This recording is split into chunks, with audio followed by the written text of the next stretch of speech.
on today's expose, I'm going to highlight Zaladane. And, okay, I warned you all sexy Xy's. This gets confusing, but Zaladane came out in Astonishing Tales number 3 in December 1970. So let's rewind a little bit to last episode where we had Shawn and Polaris.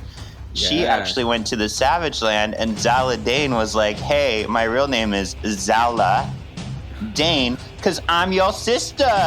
I'm your sister, Polaris. And then that turned out to not be true. She's actually not her sister. So we had the fake-out Magneto father, who turned out to really be her father.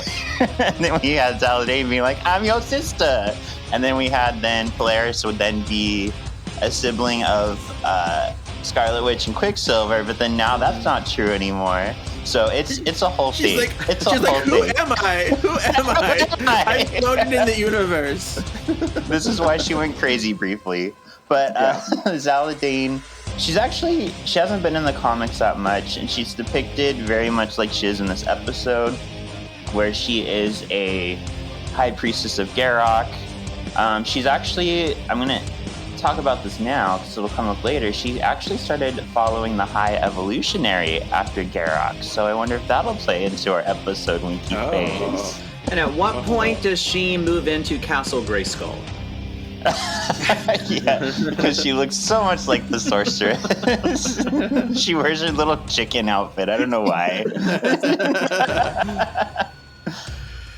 I go where I wanna go. Jean. Scott. Jean? Scott. I summon the Arctic winds. No more mutants! I summon the Arctic winds. No more mutants! I summon the Arctic winds. No more mutants! There's always more gators in the bayou. Don't get a boomer. Welcome to Solving for X. My name is Shawn. I'm the ultimate excavationist. And I'm something of an X fan myself, Kevin. And this has been years in the making. We have a Storm Stan, an X-Men Tastan, a friend of every pod. We have Ryan Terry here with us. Hey, Kevin and Shawn. Thanks so much for having me on your new show. This is very exciting. Get to talk, formally talk X-Men, because Shawn and I are always one-off talking about X-Men. So I meant to grab my Storm Funko Pop, and she's still in the case. But I do have a Storm Funko Pop. She and Rogue, because they go together like two peas in a pod. Yeah, they do. I couldn't have one without the other. And actually, before we started this pod, in the background, Ryan was like, when are you doing the X-Men pod? I really want to hear you do the X-Men pod. When are you going to do the X-Men pod? So you were a big factor in, like, I need to get this thing started so I can appease Ryan and he'll stop asking. Yeah, it's been fun journey so far. Yeah. Cool. So do you want to tell people a little bit about yourself and who you are? Sure. For those who were not stands of hanging with the Hollowells, my name is Ryan. I teach film studies and screenwriting at the University of Tampa. So I love film. I love TV, and certainly have my favorite shows and films over the decades. And fortunately today I get to talk about one of my favorite shows as a kid, and one that I have rewatched once it landed on Disney Plus. And now that I'm subscribed for at least a month, coming here on the show, I will rewatch it. I will rewatch it again. But I had the toys. I can't remember how many of the action figures I had, but I had several of them. And I even made myself a homemade Storm costume way back when I was probably 10 or 11 years old. So I've been a huge Storm stan, since the beginning. So I'm really excited to get to talk about Storm, whom, inarguably is one of the most powerful X-Men. So it's just, and we get to see a little bit of that in our episode today and next week. So yeah, so that's me. I distinctly remember my very first exposure to X-Men, the animated series. And listeners, I don't know if you remember this or not, but in '92, either just as or just before the show was launching on then Fox, the Pizza Hut, which used to be great, now is shitty, but when Pizza Hut was great, and you could, I forget what the deal was, but you got a VHS of Night of the Sentinels, and I think it was one other option. And so the one I wound up with was Night of the Sentinels, and I'm pretty sure my parents still have that VHS in their the arcane VHS library. Yeah, and I remember those VHS. The other one, I believe, was Enter Magneto and Deadly Reunions. I think you're right. I think you're right. Is this our 90s moment? Don't have a man. You got mail. 90s moments. 90s This is moment. these moments. Thank you for creating this for us. I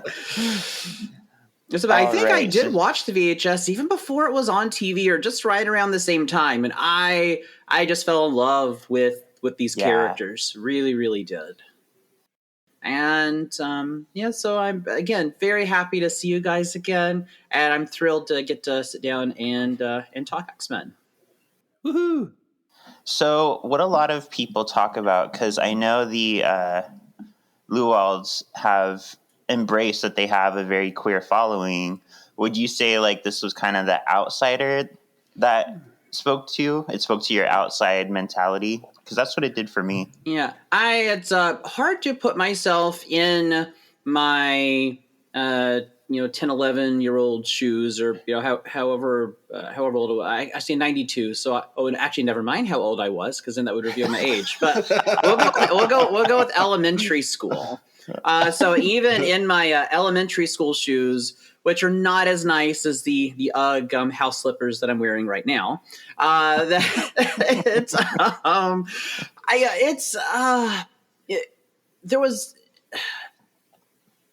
it's hard to, without projecting adult thoughts onto my elementary school mind. I think it's difficult to really think back that far, but I'd say conceptually or emotionally, there was something about them that spoke to me. Now I can, now I can, kind of qualify what that was. But back then I didn't. I just knew that there was something different about them. And at the time I felt different. And so I knew, I didn't know what it was. Again, can't quantify, can't qualify, just knew there was something different. And there was something about the italicized other about the show that spoke to me.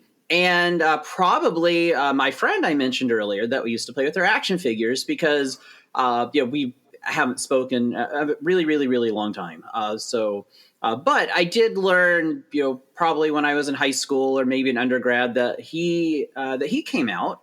So it's quite possible that it just, even though it's a show that no matter what your walk of life is, that you can enjoy, there's a little something extra for those that feel perhaps they're kind of, they're certainly in the world, but not necessarily of it in all the normative ways.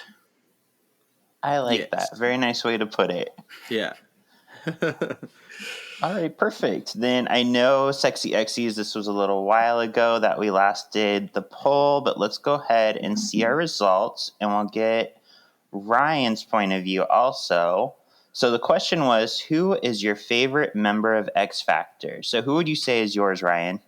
If this question had been about, I guess, X-Force, it would have been Angel because he's super hot. So multiple men. Well, that would be par for the course for all the couples that contact me on Grindr perpetually asking me. And I'm like, no, because then that means I have to buy 2 birthday presents, 2 Christmas presents. I have to buy 2 of everything. And so no, thank you. So, from what I can remember, I really like Havoc. And so we'll go with Havoc. I don't remember any particulars, but I do remember Havoc is a pretty badass and very interesting. And I will allow you, Shawn, to elaborate more, and perhaps you can guess why I selected Havoc, because the name certainly rings a bell. So that's what we'll go with. Havoc was my choice last week. Oh, Yeah. very cool. Oh, great minds. Uh-huh. Mine was actually multiple man, but when I was young, I really liked Havoc because he's a Summers brother. He's like the cooler Summers brother. Fine. Baby Summers, whatever. Since X Factor came out in 1991, when I was getting into comics, this version of X Factor, I should say, I read a lot of X Factors, so I was very drawn to this team. So yeah, I liked him a lot. As I got older and reread a lot of it, I was like, Havoc's kind of whiny. So I like multiple men better now. Yeah. And if please correct me if I'm wrong, as I've been more wrong than right this whole episode. That maybe it's a different storyline, but I thought that Angel/Archangel was either bi or gay. And so maybe I'm confusing him with another character, but I really thought there was something, or maybe it's just that many of us are crushing on him, and so we're wishing that upon him, and perhaps it's not true, wishful thinking. So I don't know. So again, we'll just strike that. You can leave it in there. I'm not afraid to be wrong. As I am okay to admit when I'm wrong, because it's just it adds to authenticity. So leave it in there. I don't care that I was ill prepared to answer that question. I'm trying to cycle through my brain to be like, is there a version of him that was gay or bi? And I can't think of it. I don't think there is. Yeah. I know thinking. when Iceman came out of the closet, he admits that he's had a crush on Warren for years. Yeah, right. That's what I'm thinking. That's what I think. That's what it is. Yeah. I remember there was a comic I read. I think it might have been the Pride issue last year, where Warren like flies out of the pool and he's like majestic and wings everywhere, and the Bobby's just like. So maybe yeah, it's been a running commentary. I love it. I hope Quicksilver is not faster than a speeding bullet. So, yeah.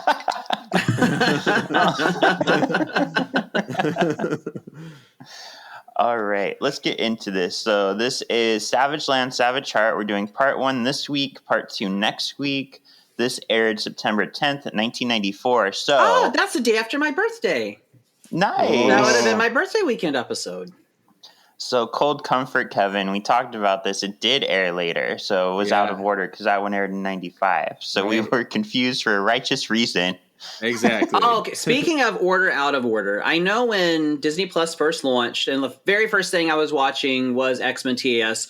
It was like the first season, I think, was in order, but then like it got like way off the rails and stuff was all over the place. So have they since fixed the order, or do you still have to go to Wikipedia and then go back and then watch them in the correct order?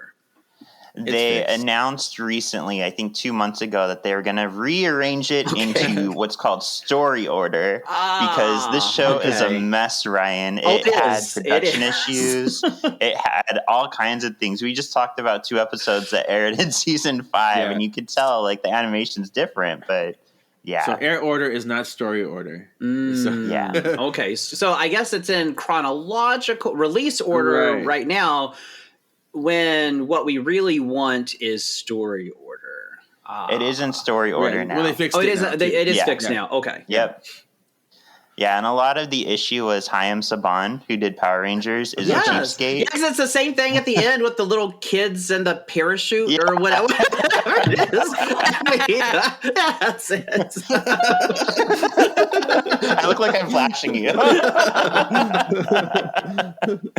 So yeah, he was trying to field out episodes to make it cheaper without telling anyone. So a lot of them got caught up in limbo, or like the animation was so bad it had to be redone. So he caused the show to cost more money in trying to save money.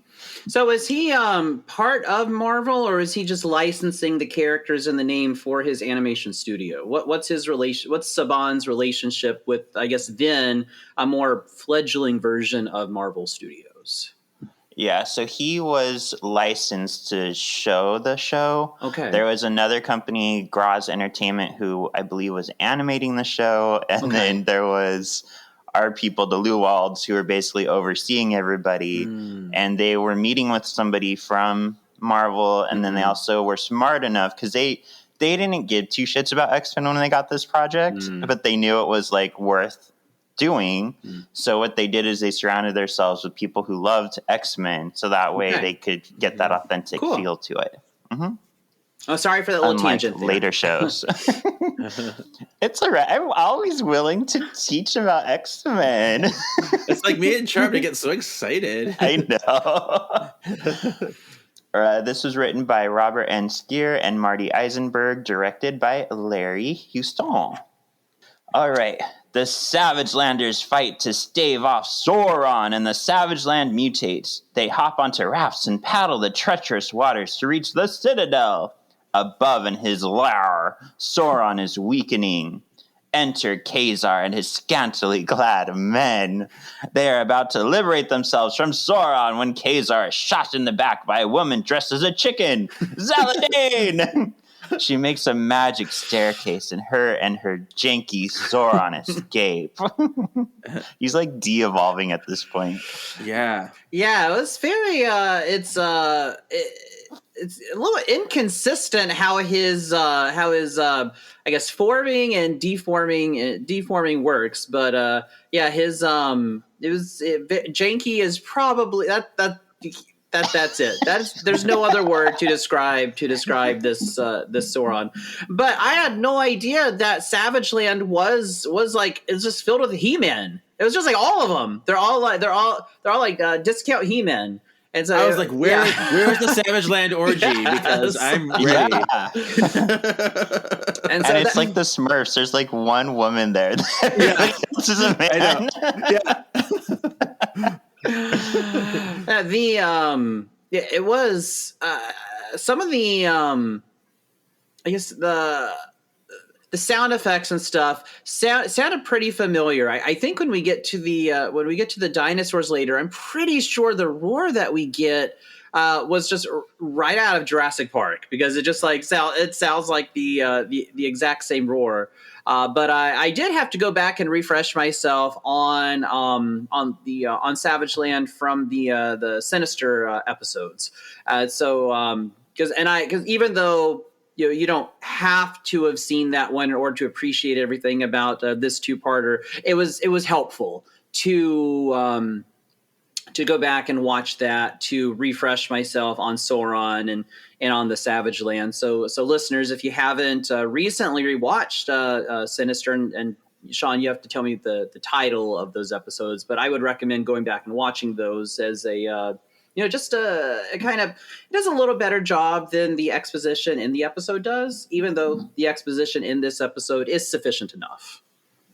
Yeah, they did a good job. And yeah, this actually acts as a direct sequel to that, because we see kind of what has happened in the Savage Land since Sinister left, and what his effect on the Savage Land has been, which is really cool. Yeah. So I wanted to ask you guys, what did you think of Zaladane's outfit? The one, the chicken outfit. And so that's I mean, it was like I mentioned earlier, it's like, is she Sorceress from He-Man? Because almost this, like, the headdress is kind of similar. The cape with the feathers, kind of similar. And I liked it. I thought it would make a killer Halloween costume. And then you'd be able to see whom is really fans of TAS, because only they would pick it out. So I liked it. It doesn't seem to quite fit the Savage Land though, because No. I don't. There aren't any chickens, so so I don't.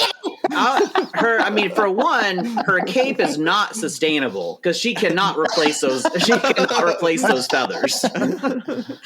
So, I mean, it was like I'm sure the animator, took direct inspiration, from Sorceress, because you can't tell me that they are completely and utterly independently thought of, one another. But yeah, I don't know where she's getting her feathers. Not one time did we see any birds at all in that whole place, and I don't think that the Amazon drones were delivering there yet. So there's no way that she was going to be able to get a hold of those feathers. Yeah, I'll have to look into it. I wonder if this is an Aquaman Namor situation where like Zaladane came out in the 70s before He-Man, so I wonder if He-Man took inspiration from her. But then since the Sorceress was on TV first, like Aquaman, people are then like, oh, Namor's a ripoff. And I'm like, no, he's not. He was first. You know who else Zaladane reminded me of, and Game of Thrones fans will appreciate this, is Lady Melisandre. And so because she has the red cloak and the whole sorceress thing where she has powers, but you wouldn't describe her as like super powerful, but she has powers. So she also reminded me a lot of Lady Melisandre, who was one of my favorite characters from Game of Thrones. And I really, really, really, really, really hope that we get Lady Melisandre in House of the Dragon, because she would have been alive at the events that are happening right now. So I would love to see that character, even if it's just one episode. I'd really like to see that character come back. But yeah, that's was the other character whom this source reminded me of, is another great sorceress in Lady Melisandre, or High Priestess. High Priestess. High Priestess. How about you, Kevin? I nicknamed her Cock of the Walk. I don't know. It's just like, are you Cock of the Walk? Because she's walking a lot too. And she has a cock. Okay. Well, she's dressed like one. And but yeah, I was kind of upset that it wasn't as sexy as the rest of the Savage Land. I was like, where's the sexy outfit? Yeah. I did also notice kind of a little goof right here, because Khazar comes into the cave with 3 sexy savage men behind him. But then where did they go? Because he gets shot in the back by Zaladane. So, like, they were just gone.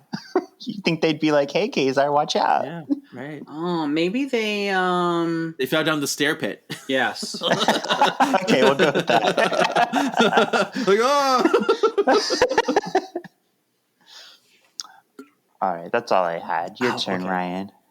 Okay. As Zaladane and Janky Sauron descend the magic staircase, Zaladane announces that she is Zaladane, the High Priestess of the Sun God Garrick. Hey, Melisandre, High Priestess, Lord of Light, High Priestess, the Sun God. Hey, we got it's very, very, very close there. She reminds us that Sauron must drain life force to remain in his Saurian form. Sauron devolves back into Karl Lycos. He did not look Greek to me, but whatever. Zaladane convinces him to flee for Khazar, and will flee, for Khazar will never leave him alone, even in human form. She bedazzles him with a Garrick necklace, and it was Garrick. It was also very garish, and sends him on his way in Magneto's old jet. Okay. This is I made this observation. I don't know if you guys have picked up on this before either, but why is Magneto's jet also purple? Have you ever noticed that, where the vehicles that belong to these superheroes always matches their outfit? Because that's the exact same shade of purple. And so I was mildly amused by that. Like, oh, of course, Magneto's jet is that mauvish purple color. Well, it's funny you mentioned that, because if Fox got their way, they wanted this to be a total kids show. They were coming to the Luwalds and being like, we need all the X-Men to have their own car with their faces on it. We want them to have walkie-talkies with their faces on it. And they're like, It's not that kind of show. This is the closest to that they got with making the jet the same color as Magneto. Meanwhile, outside New York Comic-Con, I want to go. Right? in what I believe is Central Park. Rogue and Storm are riding horses. And I have Storm and her horse riding gear is unnatural. This was really shocking to me and weird. Storm and Rogue debate whether they should let loose their powers every so often or not. Of course, Rogue says yes, but Storm says it's too dangerous. In the spirit of letting loose, Storm takes off her hat and puts it in the air. What a naughty girl. That was so funny. I'm just gonna do this. Look, I'm so bad. I know. Pushing the boundaries. Yeah. Yeah. So Okay, I got a question about the it's got to be Central Park. Okay, now I've only been in New York a handful of times, but in the handful of times I've been there, I don't remember horse trails and horse riding in Central Park. Either. So, and then did you see the little tiki huts? There are also the little tiki huts when we were doing the we were going what? There's little tiki. So we had tiki huts and horse trails. I want to know what version of Central Park that they're in, because that looks a lot more fun than the version of Central Park that I've been to. Because I want to. Yeah, where you just get mugged. Yes. So I want to go there. So it just seemed it's of all the places to be a horseback riding. And then when you're down on the trails, you're there's no way. It's I don't think the people animating this have ever been to Central Park before. But the Comic-Con was a really nice touch. And Kevin, I totally would go to that Comic-Con too. But I don't know if that one was terribly popular, because did you see anybody hanging out outside the doors? No. Cosplayers at, Well, and what I loved about the sign, I have to point it out, Stanley's catchphrase was "Nuff said." Whenever it would be in the next comic, this happens, it then say "Nuff said." So I love that they added that to the sign. That's detail. I noticed that on the sign, but I didn't realize the significance. I'm familiar with his catchphrase, Excelsior. Yeah. But I was not sure. I was unfamiliar with Nuff said, but there's a reason that's there. So thanks for sharing that. I did not know the significance of it. Ryan, I love teaching about X-Men. But yeah, this scene made me think of, I don't know the last time I've seen it, but Cruel Intentions 2. She takes a second horseback. One? There's a third one. 3, yeah. Yeah. But it's Does the Sarah Verve Michelle play in Gellar's both of them? character. Because I only want to see it if the Verve is playing. Right. But she's learning how to ride a horse, and she has a little orgasm, and she's now I see why girls like horseback riding. So the time I was watching Storm and Rogue, I'm get it, girls, get it, mama.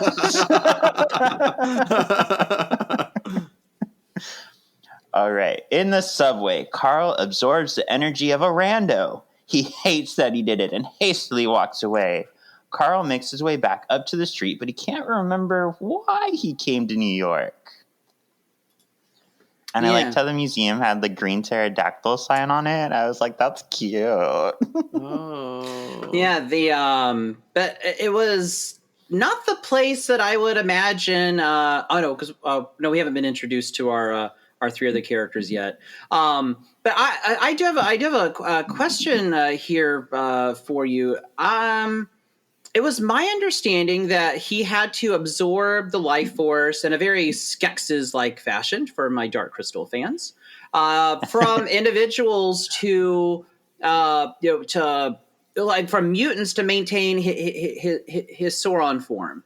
I don't think, and I watched it twice. I watched it last night. I watched it again this morning, and I don't remember it being explained to me that he also just in general had to drain life force from people like the John Q. Public there on the subway. So is that a thing for him, that he not only would he, if he wants to be Sauron, have to drain the life force from the other mutants, but just to stay alive he has to drain life force? That I was a little unclear on that, so I'm hoping you may be able to provide clarity.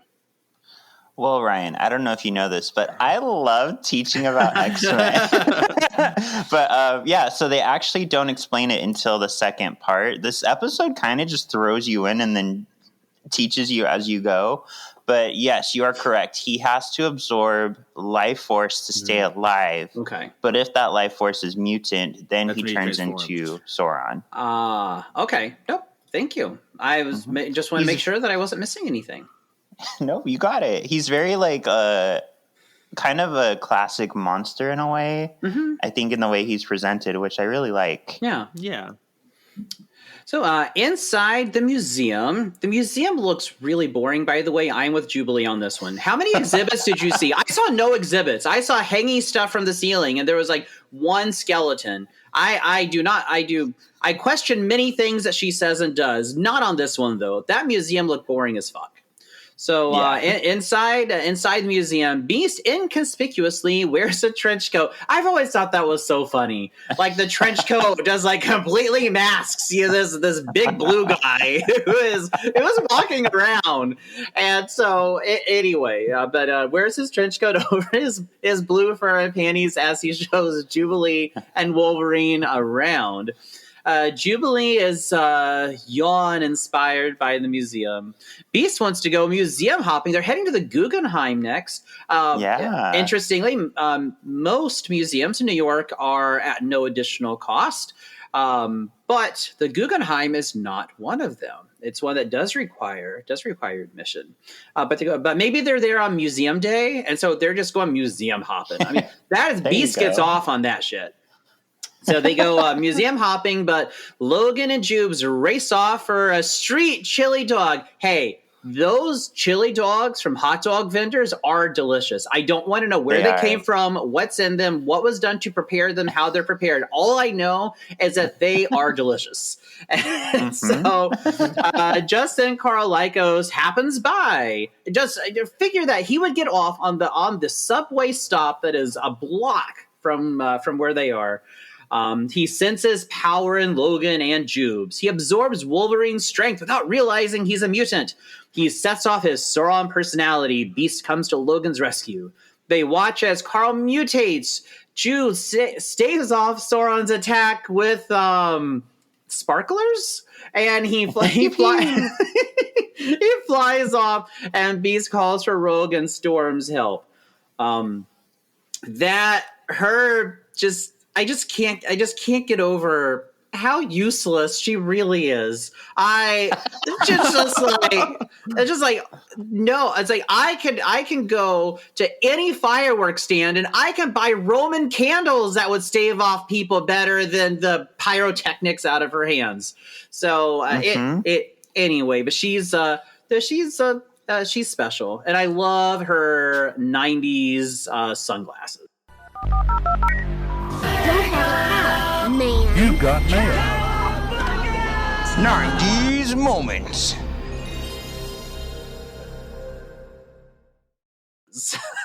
Yeah. Did we like Sauron's Sailor Moon transformation? That was very it was inconsistent, because it doesn't always seem to kind of transform the same way. But in this case, kind of was Sailor Moon. And I want to know, why the hell do his shorts stay on? If the rest of his clothes are tearing, don't you think that the shorts would fall off? And so it's like, how are the shorts always, like, they're always on there? Nothing ever happens to them. You are so horny. I have a few notes for this scene too. Because when he was walking, I'm like, "What a homeless!" I'm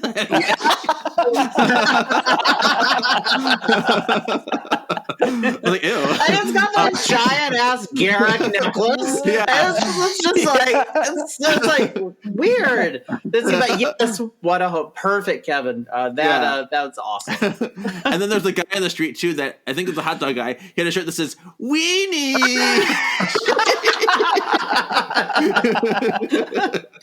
I loved it. Now, Quest, do you think those are steamed hot dogs, or do you think those are boiled hot dogs? Yeah, I don't know. I'm gonna go with steamed. Steamed. Yeah. Steam makes more sense because, yeah, they got the little, I don't know, curtain. What do you guys like on your hot dog? I'm with Wolverine. Chili dog all the way. Onions, mustard. Actually, no ketchup. I'm not a big fan of ketchup. So everything, I love ketchup. everything minus the ketchup. So I was totally there for Wolverine's chili dog. What do you guys like on yours? I could do a chili dog or ketchup and pickles, ketchup and relish. That's either one. Ugh. I have to No choose. relish. Ugh. Yeah, no well, relish. It has to be dill. Cannot be sweet. It has to be dill. Okay. Yeah, I if it's can sweet- relish that. If it's sweet, yeah. If it's sweet, I reject it. Yeah. Too bad they weren't hand dipped corn dogs. Oh. I don't do corn dogs. Well, sucks to be you. I know. Anyway. From their horse ride, Storm and Rogue see Sauron fly by overhead. They're confused as to why Sauron is so far from the Savage Land. Storm transforms into her outfit. Oh, I love it. This is another Sailor Moon moment, or it's Morphin' Time moment, you know. Yes, and it's very similar to how we see her transform in Night of the Sentinels there at the mall. Yeah. So they're very, This very is similar. only the second time. Mhm. Yeah. So that was beautiful. And she flies after Sauron, leaving Rogue to watch the horses. Storm summons the Arctic winds to slow down Sauron. I saw. I'm like, oh, I know this. I hear it all the time. It's in the theme song. Yeah, but she summons them to slow down Sauron long enough for Rogue to catch up. Sauron hypnotizes Rogue. She sees Storm as Leah Michelle and attacks. Storm breaks up the fight with a tornado. Enter Jubes, Wolverine, and Beast. Rogue attacks them, which gives Sauron the distance he needs to knock out Storm and escape with her. Oh no. Oh. Yeah, and there's a lot here. I like how Rogue says he must have taken a wrong turn at Albuquerque. Yes! That's so good. At my favorite little coffee shop, I was talking with the barista, and they I forget what set this up, but they revealed that they were from Albuquerque, and of course I said, "Oh, so did you take the wrong turn at Albuquerque?" And I was like, "Okay, please." It's like, please find this funny. Please find this funny. If you don't, this is super awkward. They found it funny, so it wasn't super awkward. Because I was like, they're probably 19 years old, so they may not actually understand what the reference is. But love Storm's transformation. Harkens back to Night of the Sentinels. I kind of want to know, like, where is that costume when, like, was that just all underneath her English saddle riding outfit? Meanwhile, they're dressed like they're riding like they've got like English style clothing, but they have a Western hat and Western saddle. So we're a little inconsistent on the style of horses there. But it's just like, is that just underneath? Because if not, that is some badass 3D printing right there. She's able to conjure up her costume. But I love this costume on her, and it's just very it's fun, and it's I can't imagine Storm looking any other way except in the movies. I mean, in the movie she does, but I love this costume. But it's a pretty good opening battle there. We really have just through this whole episode, it's like 22 minutes long, but a lot goes on in this 22 minutes, and this opening battle is really fantastic. And I want to tell Rogue and Storm though that hey, even Sauron has frequent flyer miles and he can travel. He by no means has to he doesn't have to stay down there. But yeah, it's because you're going up against two of the strongest X-Men, and so what I like about it plot wise is it really ratchets up the stakes. Because we know that Storm and Rogue are two of the most powerful, and he just ostensibly took them down. So it conveys to us, how difficult it's going to be to defeat Sauron this time around. Yeah, and on Storm's outfit, the original idea is that she could use electricity to change molecules. Oh. So that was kind of a thing in the comics. So she's actually changing in front of you, 3D printing her costume on. Real time. Yeah. But yeah, this is an amazing scene. I love the way that the writers know how to use the X-Men. They know how to take certain ones out of the picture to let other ones shine, rather than just throwing everybody into a battle and just focusing on a few. Yes, and I love how just whenever Storm summons the elements, it's like she's always announcing to everybody, this is what I'm about to summon. Instead of trying to surprise our villains, we're going to announce. It's like, hey, I'm about to summon the Arctic winds. So, get a jacket. Yeah. Now there we have in the episode later where he flies up, on top of the clouds and freezes and he falls. It's like, well, she just froze him with Arctic winds. So I was like, I guess it was maybe because it's Arctic winds in a temperate climate. So I was trying to figure out how all that worked. But anyway, I'm probably overanalyzing. But it was really a great opening battle scene. Yeah. As Sauron escapes, Beast leaps onto Rogue and rides her bareback. He covers her face and leads her into the river, which knocks her out of Sauron's control. Meanwhile, Wolverine and Jubilee chase after Sauron. Sauron blasts the ground, causing it to erupt, which distracts Logan and Jubes long enough for him to escape in the Mag's jet. And just a quick reminder on Sauron, I remember going down this rabbit hole where I was like, what does his name mean? Why did they name him that? I know this one. You do? Yeah, I do, because it is no coincidence that Sauron from Lord of the Rings and Sauron are, they might be pronounced a little differently, but they're spelled exactly the same. And that's because the original writer or artist took, inspiration from Sauron because he was so impressed with Sauron as our villain, as our character of opposition in Lord of the Rings, and that is where Sauron's name came from. Exactly. Yeah. I love that. Yeah, it has no other meaning except for he just was a Lord of the Rings stan and liked the name. So I'm going to name the bad guy of my book Bowser. He's just going to be Bowser. Yeah. I still like though because he's like a dinosaur and has soar in it. Mm-hmm. Yeah, he's a pterosaur. Yeah, he's soaring along. So as Sauron escapes, Beast leaps onto. Oh, we've already ridden Rogue bareback. So that is, or Rogue's already ridden bareback. We don't need her to do it. We don't need her to overdo it here. So Rogue, Beast, Jubilee, and Wolverine reluctantly enter the Blackbird. They take off toward the Savage Land. Yeah. So just a quick reminder on Savage Land, because actually I don't know if we talked about this. It goes, to me, I feel like it's before our time, but as I'm looking more into this whole idea of aliens and what's going on there in like what people believe in real life, the Savage Land is very much that, because it's just in the middle of the Antarctic. So the idea is that there's this alien technology surrounding it that warms it and keeps it safe from like freezing over, which like a lot of flat earthers believe that there's parts of the world where we can't get to because it's being guarded because there's like islands made by aliens. Another conspiracy is, this is what I get from Once Upon a Cult. Yeah. There's apparently guards in the North Pole so that you can't go further into it. And people are like, but it's all ice. Like those aren't there guards. should be nothing there. Those are elves, and they are guarding Santa's house. So yeah, there's a lot of belief that there may be something out there like the Savage Land. So it's interesting as I'm learning more in my age, like how much of these writers also believe in this stuff and how they've incorporated it into a lot of the comics. Yeah. Yeah, they the way it's explained though is is plausible.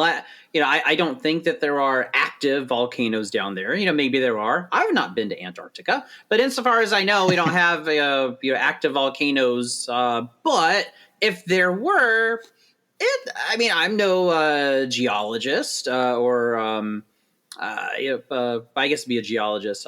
But I think it could be plausible where if you had like a bunch of volcanoes, that it would certainly, locally your environment would be different. So perhaps it's not. So maybe it is within the realm of plausibility if we did have all those volcanoes around. But that blackbird, it gets to Antarctica super fast. That thing beats out the Concorde. So we're like all the way, like right away, and like they didn't even have to have any checked bags, and like they were all ready to go down there. Mm-hmm. Okay, Kevin. 9. Yeah. Hello. Yeah. All right. Meanwhile, in the Savage Land, Zaladane lovingly caresses her. I want to say gay rock, but Garrock. Her Garrock rock as Sauron returns with Storm. Zaladane reveals that the plan on unlocking Storm's full power and harnessing that energy. She promises Sauron unlimited mutant energy for his service. Storm comes in just in time for Sauron to hypnotize She comes her. to, like, she wakes up. There we go. Okay. So she was like, I must start it again. So she comes to just in time for Sauron to hypnotize her. She's like, what? Where am I? She struggles against him, but to no avail. She is easily dispatched. Hot, evil, fuck me, Storm is released! Yay! Hot, evil, fuck me, Storm! And I don't know why, but in this scene, I was like, Zaladane has huge boobies. Oh, she does. She maybe that's where her powers come from. That's where that's the source. That's the She source of stores her them energy. Yeah.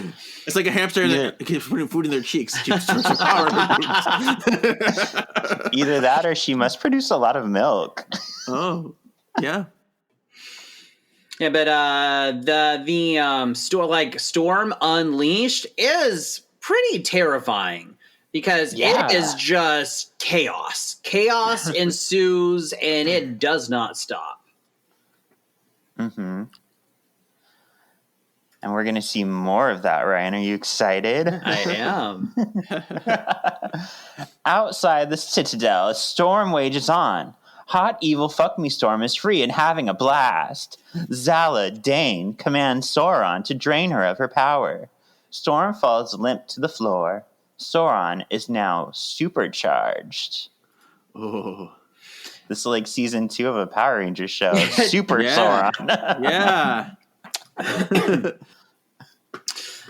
Meanwhile, the Blackbird flies over the Savage Land. Jubilee sparks a large monument of Garrock. Almost sounds Klingon, too. Wolverine knows all about Garrock from Khazar, explaining it last time they were there. Previously on X-Men. You remember that, right? What happened? So even if you don't go back and watch the Sinister episode, you get enough of it right here to keep you up with this story. Beast explains that the Savage Landers believe Garrock inhabits the very soil on which the entire land rests. Well, I did not remember this. I did not remember him talking about Garrock at all in those episodes. So I was like, me either. Really? But you just watched them, Ryan. Did they talk about it? Somebody did. I can't remember if it was Beast or not, but somebody talks about the Savage Land while we were in the Blackbird. And besides, it's no, not this. Oh. Yeah. Okay. Oh, Well, we're talking about Garak from the Sinister episode. Yeah. Oh. Right. No. I didn't think Garak so. is not mentioned. So this must have happened off screen that he's talking about then. Yeah. Yes. Yeah, 'cause During at the commercial break. At the time of Reunion, it was Reunion Part 1 and 2 that we're referring to. The series didn't know if they were going to be renewed yet or not, so they weren't really writing ahead at that point. But I mean, it's plausible, like we said. They were off screen a lot with Kazar. Yeah. They probably had a few orgies. They probably talked about gay rock. Like, they probably had a grand old time that we didn't see. Is your gay rock hard for me? Of course. What do I have to do to get your rocks off? So, All right. 12. Mm-hmm. The Blackbird lands and our foursome starts scanning for Storm. They split up to find her. Wolverine and Jubilee are attacked by a T-Rex. Beast and Rogue help save them. Kazar appears and wrangles the Rex in a trap. Kazar... that trap, by the way, was huge. How the hell did these the inhabitants of the Savage Land dig this hole that's like 30 feet deep? I want to know. I want to know what tools they use, because that was a massive hole. You know? Yeah, That's I've what she heard that said. before. Kazar greets his friends. Rogue saves Jubilee from the mud. At least the mud cooled her down so she's not so sweaty. She smells better now. Just like when Wolverine said, it's like, I'll take a smell see. That made me laugh. Zabu joins the party. All right. Oh, you say it right here in the notes. That's funny. Yeah. So I don't know if you guys noticed this earlier in the episode when the X-Men are deciding to go to the Savage Land. Do you notice a quick little nod to a certain character that we haven't heard about for a while? Oh, I don't know. There's a really quick one-off line about Wolverine says about more? something about Jeannie being at Muir Island. Oh, yes, they do talk about Muir Island. Mm-hmm. I remember Jubilee So- says, "Who died and made you Cyclops?" I liked that too. Yeah. So this is our first hint that the X-Men at this point know that Jean's alive, but the show hasn't given us anything except for this Wow. one-off line. And you'll see why in the next episode when we start the Dark Phoenix. But yeah, it's just interesting the way it's probably because of the schedule order and the way everything went down. They didn't want to like have that connectivity. But yeah, in the show at this point, they know Jean is alive. So what I liked about it is, even though at this stage in animated series, we generally have, two, sometimes I think three at some point, different story threads. And I think it would have been very easy because of the episodic nature of the show, or mostly, episodic nature of the show, to where they wouldn't feel connected with one another. So what I like about even just the one line talking about Muir Island is it makes like the story threads feel like they are all happening within the same universe, within the same time and space. As I like how even amidst various story threads that we're still keeping them together, telling one big story. Yeah, and it's cool the way some episodes, like, we just went through a huge, long string of episodes that did not have Storm in it, and we kept being like, if Storm were here, she would have taken care, she would have just handled. So it's interesting that they know when to take certain players out, they know when to feature certain players, and it's a really cool balancing act that they do, and they don't always even tell us where the people are, so we get to kind of infer, like, oh, Storm shopping, or oh, Storm went home to Kenya to visit Mijnari. Yes. Mm-hmm. So 2 naked men sit in front of a statue of Garak in a small village. Kazar explains that after Sinister was thrown from power, Sauron took over the Savage Land. He explains that the Garak statue just appeared one night. It inspired them to overthrow Sauron, which takes us back to the beginning of the episode, which is where we come into the episode. I like how we're just dropped right into the middle of the action, and now we get to learn exactly why. Jubilee comes out of the nearest house looking like Pebbles Flintstone, and then the village is attacked. A pterodactyl makes off with Jubilee. Wolverine asks Beast for a fastball special, and he's thrown onto another pterodactyl. He gives chase to Jubilee. So, Kevin, as someone who generally likes X-Men, does fastball special mean anything to you? I know there's a character that I don't know. Why? No, I don't know. Okay, I was just wondering. It sounds like it should be something like. I feel like a cannonball coming to my mind, but that's not what it is. So no, fastball special. It started in X-Men number 100 all the way back in, I want to say, the 80s. This was something that Wolverine asked Colossus to throw him. He said, "How about a fastball special?" Yeah, and it's become a recurring thing in the X-Men. I actually read yesterday when I was kind of looking it up. It said that it's become one of the most popular comic book moves ever because X-Men kind of made it a thing. They've even had like Magneto do a magnetic fastball special where he magnetically throws Colossus as kind of a cannonball at like a ship. So they've done a lot with it over the years. Yeah, because I have seen that for sure, but I never even really thought about it. It never crossed my mind that it was like a recurring thing. I'm like, I've seen this. But yeah.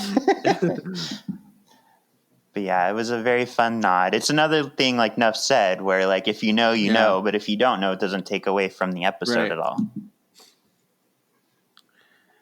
All right. Where are we? 14. 14. Jubilee. Pew pews. Her. I do like her look. I did like this look. This new Flintstones square look.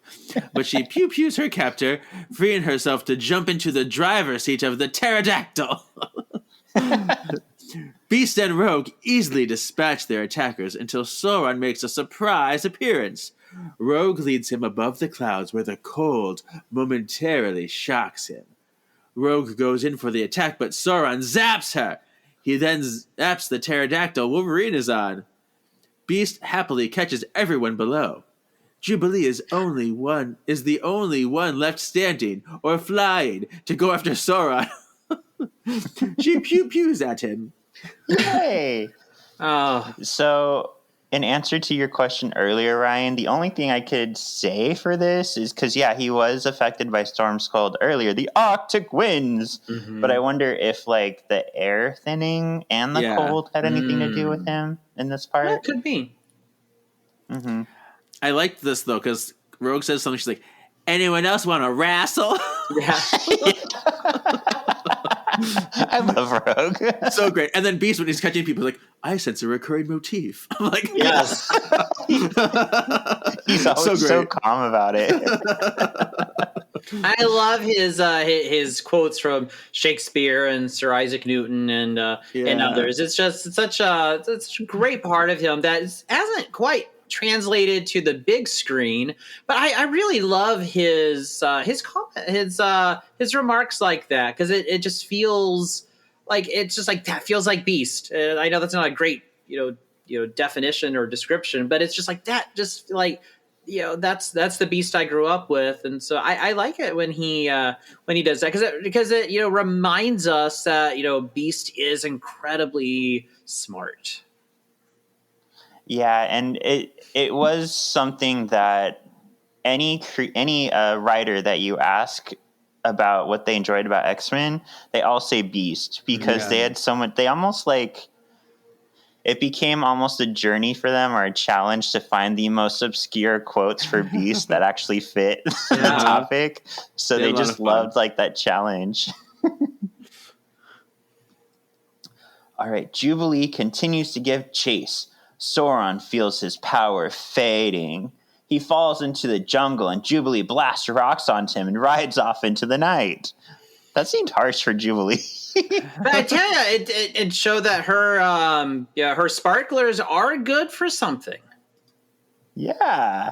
Zaladane prays to the statue Michelle Visage. Garrock. She assures him the time of the cleansing is almost at hand. The age of Garak will begin again. Garak orders her to release the Weather Witch, the Wind Rider, and all the other nicknames that Storm gets in the episode. She frees Storm to wreak havoc. Hey, there we go. To wreak havoc on the land, and boy, does she ever. You have to say Michelle Visage. That's the only thing. Oh, Visage. Visage. Yeah. Visage. Oh, okay. Michelle Visage. Pardon me. Yes. Which is French for face. Face, because correct. of the horror film that I show in my world cinema class when we're going through French cinema, Eyes Without a Face. Aha. Oh, Perfect. like the song by Billy Idol. That too. Meanwhile, welcome to the jungle. You know where you are. Oh, you even put it in there. Oh, funny. Okay. See, I get you. I love this. You get You're in the jungle, baby. Na. Okay. Jubilee, Rogue, Wolverine, Beast, and Kazar prepare for Sauron to emerge from the rubble. But instead, Kyle does. Ew. I love Kayla. He's like, Kyle, is that you? Kazar recognizes him. Kyle reveals that Sinister experimented on him, turning him into Sauron. He is cursed to need human energy to survive. He did experiment. Yes. Mm-hmm. But if he absorbs from a mutant, he turns into Sauron. Aha! Wolverine demands to know where Storm is. Just then, he gets his answer as Storm storms through the air, but Storm-like. We get the dreaded, ever so energetic, crazy, dramatic, to be continued. That to be continued. So cheesy. It was so bad. Lightning flying. Ooh. So we'll find out more about this next week, but Sauron, he was not originally experimented on by Sinister, but this is what I appreciate about the show is they make it all make sense within its own world. Mm-hmm. So I like that for the show that he was, because it makes Sauron or Sinister more of a standout villain for the X-Men, since we don't have a lot of villains. Like at this point, we really only have Magneto, Apocalypse, and Sinister. Mm-hmm. And the subservient Mystique. But yeah, the writers take a lot of time to make sure there's nods to the comic and there's nods within the show to make it all make sense. And that's what I missed in the movies. It's not always like that. Mm-hmm. All right, so let's go ahead and rate. And we actually added expected. So extreme, the episode was awesome. Expected, like it was good. It's what we expected out of it. Or X out, I didn't really like it. So Ryan, how would you rate it? Oh, it's extreme in every way. The stakes are high. As a kid, you're wondering if the X-Men are going to make it or not, because they do appear to be, maybe they have met their match in Sauron and Garak. So I think it's very much exceeded, any expectations I think I would have had then. And even upon my recent rewatch, it's like, it was good. Even when I watched it again this morning, I still really enjoyed it. So yeah, so I go with extreme. Yeah. We certainly have extreme weather patterns. They do. But yeah, I'd extreme it too. This was a lot of fun, I'm not going to complain about this one at all. No, yeah, and it gives us more. I extreme it also, but it gives us more of a characterization of Storm. Mm-hmm. I was the opposite of Ryan. I did not like Storm as much in the show. She just always seemed kind of like bland to me. But when I read the comics, I really appreciate her enough now to where she's tattooed on my arm with my other favorites. Like, she is such a great character. And like, as I rewatch the show, as I keep getting older, like I appreciate her more and more. They did write her well, but I think they kind of missed something that she has in the comics in this show. Mm. Yeah, and I still have my Storm button that you made for me. I was like, however many years ago it was, I still have it on my backpack. I know, and I sent that as a surprise to you, and I made it for you because I know you love Storm. So thank you for showing it off. Yeah. Who would you say is the MXP, our most excellent player? Oh, I think this one may have to go with Beast, because he holds everybody together. It's quite chaotic. It is quite extreme, as we just talked about, and he is maintaining a very calm, collected demeanor. Much in the same way that Storm is second in command often does. And so Beast is filling that role, and it really is through his planning. Are we making any kind of progress at all? Because Rogue just always just kind of goes for the jugular, so to speak, and there's a time and a place for that. But you can't always just use brute strength and force.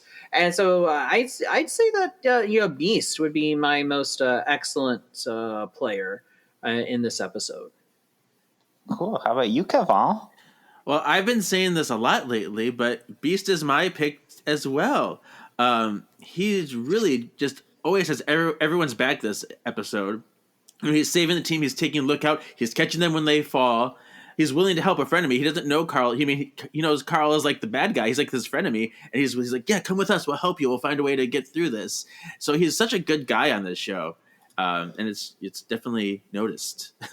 Yeah, I considered Beast. I'm glad I did. Dare to be different. I went with Jubilee, which I'm surprised I keep picking her. But the way that her growth in this season has been going, like we see her with Iceman and Longshot, as like you said with Beast, like kind of daring to look past who the person is and see who they truly are and like try to help them.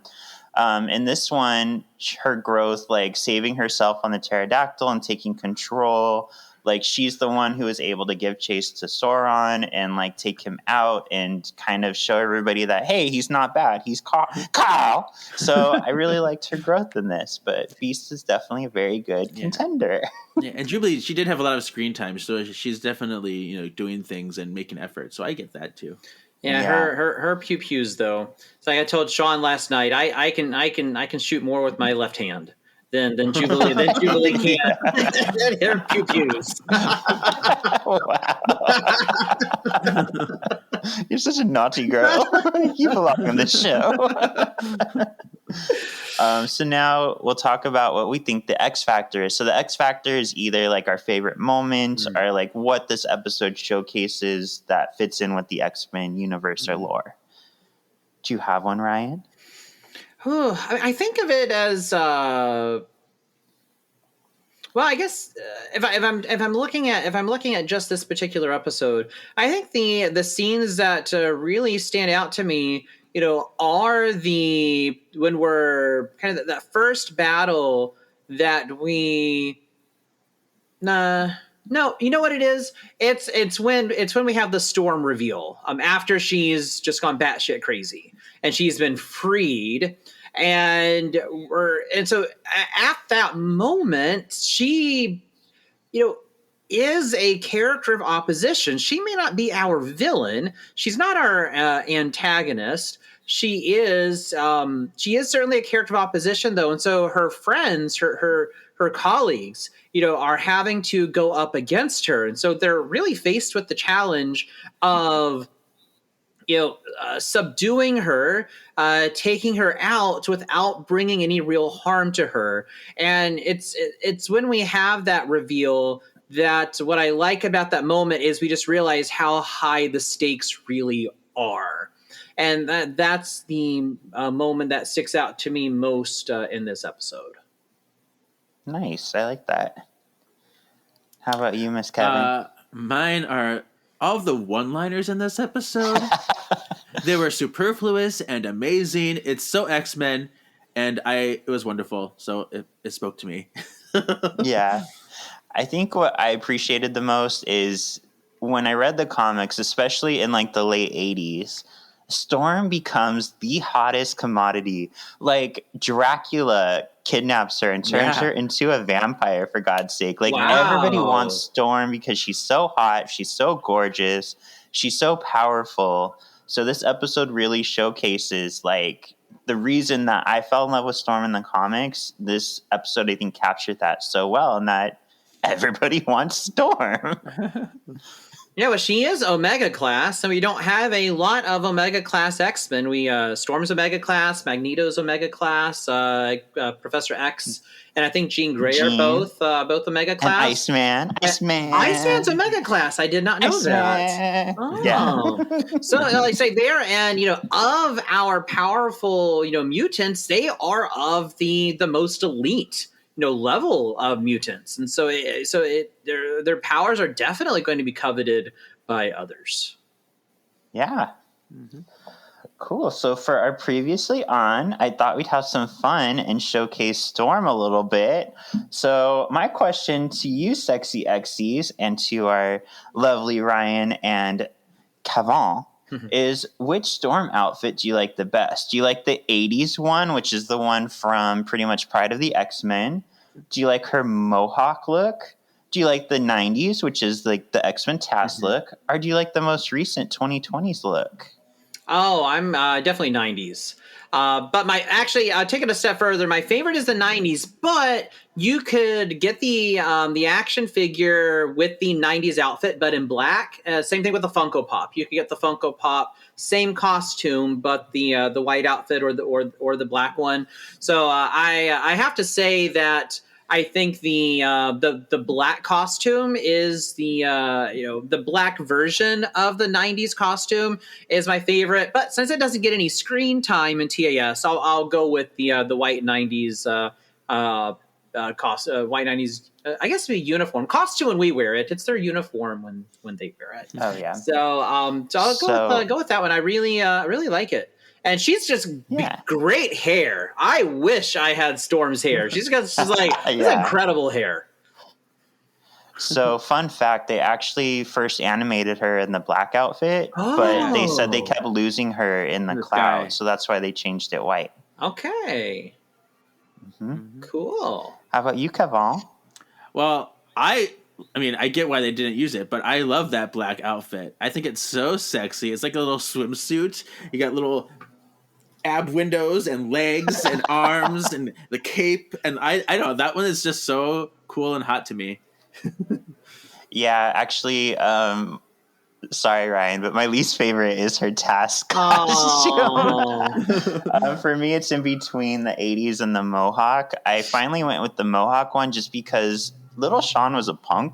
So like when Storm takes on the mohawk look, she's rebelling against like this perfect kind of Storm that she was, and she like takes on a new identity. And I actually have like a Storm statue of her in the mohawk. It's like this big. I just love it so much. I love the way it looks. I love the leather outfit and the idea behind her like letting loose finally and just being herself, even though it wasn't popular for her to have a mohawk at the time. Yeah.